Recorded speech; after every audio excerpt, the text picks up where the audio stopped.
Hi everyone, here we are again with how it all started, episode number 5.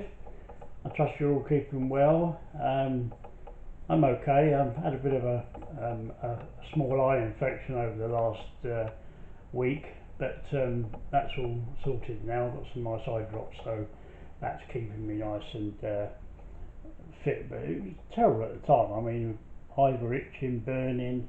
Oh, unbelievable. Wake up in the morning, lots of claggy bits on my eyelashes. Oh, terrible. Anyway, enough of the rotten stuff, let's get on.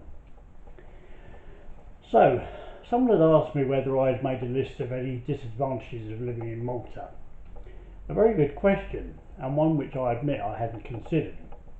Having said that, apart from getting fed up with constant sunshine and heat, especially during the summer months, I couldn't think of anything.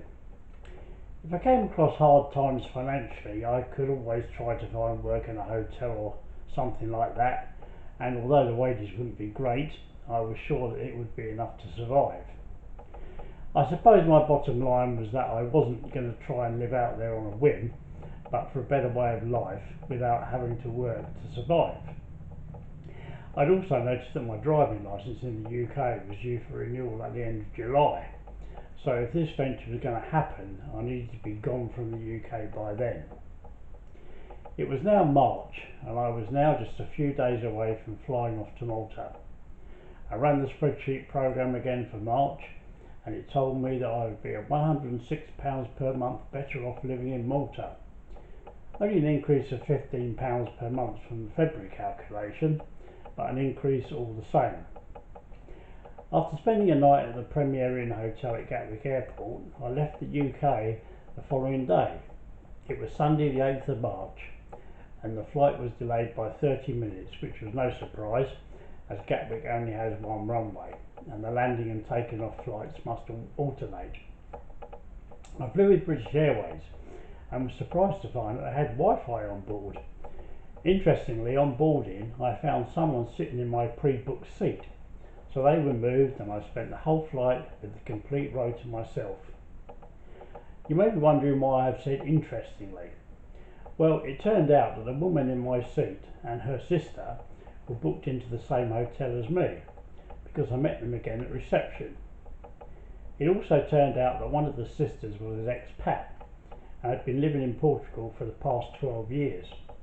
So the three of us spent a good couple of hours in the bar, and I was given some very useful tips about various things, while she and her sister were slowly getting merry with happy hour.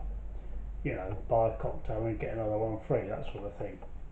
One of the things she told me was that you should always make friends with the locals, as they can offer you much more advice and help than other expats, who she said that they seem to think they know it all.